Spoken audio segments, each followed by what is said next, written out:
বাংলাদেশের মেয়েরা কোন টার্গেট নিয়ে আসে? গত 1 বছরে যেটা হয়েছে, ওজন কমানোর সাথে সাথে 30% মেয়েরা আমার কাছে আসে বডি টোনিং করতে। মানে মেয়েরা এত সচেতন হয়ে গেছে এখন, অনেক শুকনা শুকনা মেয়ে, বাট তারা জাস্ট এখন শেপটা করতে চায়। মেয়েদের যে একটা কার্ভ থাকে ওইটা আনতে চায়। আর যারা ধরো নতুন বিয়ে করছে ওরা তো অফকোর্স চায় যে একটু বডিটা সুন্দর হোক। তুমি তো অনেকজনকেই ইনস্ট্রাক্ট করে থাকো, সেক্ষেত্রে মোস্টলি তোমার যারা তোমার কাছে শিখে তাদের কি প্রেফারেন্স থাকে, যে বডি ওয়েট লস নাকি টোনিং করা, কি থাকে তাদের মেইন টার্গেট? বেসিক্যালি বাংলাদেশের মেয়েরা কোন টার্গেট নিয়ে আসে অ্যাকচুয়ালি?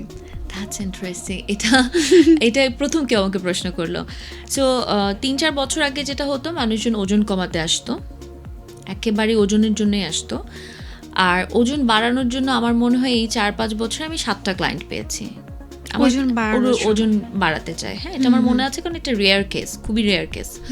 7টা ক্লায়েন্ট পেয়েছি যারা ওজন বাড়াতে চায়। এখন ইদানিং কালের কথা বলছি, গত 1 বছরে যেটা হয়েছে, ওজন কমানোর সাথে সাথে আমি বলবো 30% মেয়েরা আমার কাছে আসে বডি টোনিং করতে। মানে মেয়েরা এত সচেতন হয়ে গেছে এখন যে তারা ধরো অনেক শুকনা শুকনা মেয়ে, বা ধরো পারফেক্ট, তারা তাদের বিএমআই ঠিক আছে, আইডল ওয়েটেই আছে, বাট তারা জাস্ট এখন শেপটা করতে চায়, ওই কার্ভটা আনতে চায়। মেয়েদের যে একটা কার্ভ থাকে ওইটা আনতে চায়, বা ধরো একটু লেগস নিয়ে কাজ করতে চায়, একটু অ্যাবস নিয়ে কাজ করতে চায়। সো এখন আমার কাছে অনেক ইন্টারেস্টিং লাগে বাংলাদেশে কাজ করতে, যে মেয়েরা আসলে ধরো আমরা বিদেশে যেটা আমি 5-6 বছর আগে কাজ করেছি টোনিং নিয়ে, শেপিং নিয়ে, পিলাটেস, সো ওইটা এখন বাংলাদেশে হয়ে গেছে। এখন মানুষজন আসলে এইটা খুব পছন্দ করে।